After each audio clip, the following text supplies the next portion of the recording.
Hello, I'm Mr. Pleasant Books. For this book talk, we'll be discussing The Martian by Andy Weir. I love this book. I'm just going to flat out say it. I love this book. The main character, Mark Whatney, is funny. He's clever. He's never stops. He keeps going. Yeah, he has his moments of downness, which anybody can understand considering what happens to him, but keeps fighting all the way to the end. And if you've watched my other talks, you know that I really enjoy it when it's the character has actually learns skills, is faced with trials, but overcomes them because of what they know and through his willpower. And yeah, magic and superpowers are all amazing, but when somebody can do it because they are determined, that gives me hope. So I love this book, and it's about an astronaut. I'm guessing in the future. They never actually give any dates in the book, but and we don't have this type of space travel. They're going to Mars, and he gets stranded on Mars after a complete accident, and he has to survive, and he has to live somehow in a hab that was designed for only 31 days, but he has to somehow stretch it out until they can get back and rescue him.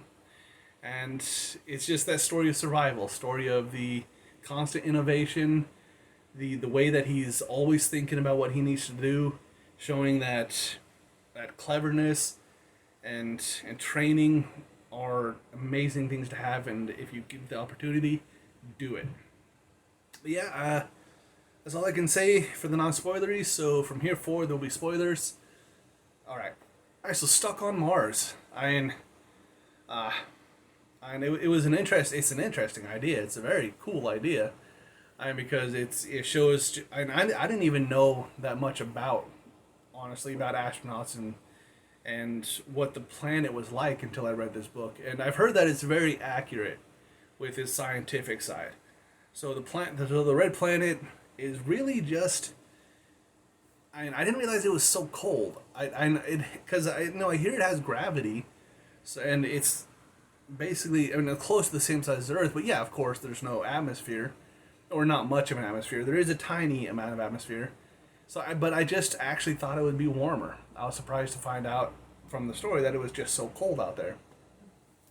But aside from that, there's also just the radiation from the sun that would kill him if he's not wearing a suit. The lack of air, the no plants, the just incredible distances that he has to travel, like 3,200 kilometers to get to the next site so that he can get picked up. And one of my favorite lines in the whole book is the people on Earth are talking because they've realized that Watney's up there, and they're saying, like, we've left him. He thinks he's been abandoned. He thinks nobody knows about him. And he's alone, utterly and completely alone on a planet that's trying to kill him. I wonder what does that have to do to you? How does that mess with your mind? Just what could he possibly thinking? And it switches to Whatney, and it shows in his diary. Whales are mammals, so how does Aquaman control them? It doesn't make any sense. The book is funny. It's funny. I will say that the botany part was really cool to listen to, because I want to grow stuff, but I'm terrible at it. Everything I've tried to grow has died. I'm just not good at it.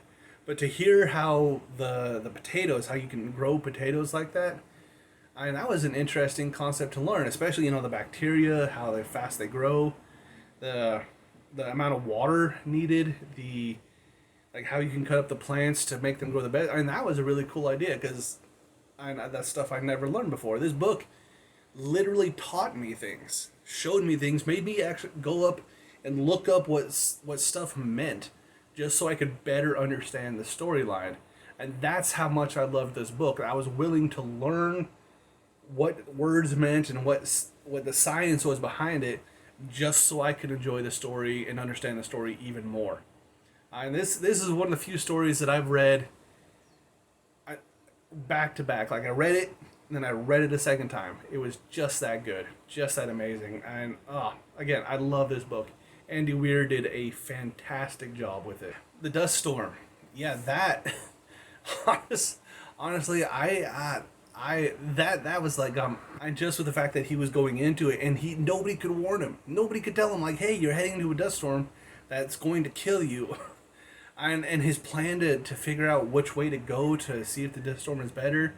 Because his initial thought, which is just, okay, this stuff's starting to wear down after all of this time, way longer than it was supposed to run for, and it's finally starting to wear down. Perfect sense. Everybody would have thought that. But the way that he figured it out, that he noticed it, just... I mean, yeah, he got through with a lot of clever, a lot of determination and will, but he was also really lucky a lot of times. Because his decision to walk up and just look out over the crater, he hadn't done that before. He hadn't done that on his first trip. He hadn't done that yet on the second trip. And this time he decided to do it. It helped him. And it gave him that, this looked different to that. And and just, yeah, so, and he had a lot of, what's the word I'm looking for? Creativeness to help him survive. But he also had a good bit of luck, too. So, and it was just, that dust storm, though, that actually made me worried, like, how he was going to get that, how hard it was going to be for him to get out of it. And I was actually pretty glad it was so easy for him. Because he deserved to catch some sort of break in how hard it was. And yeah, and then when his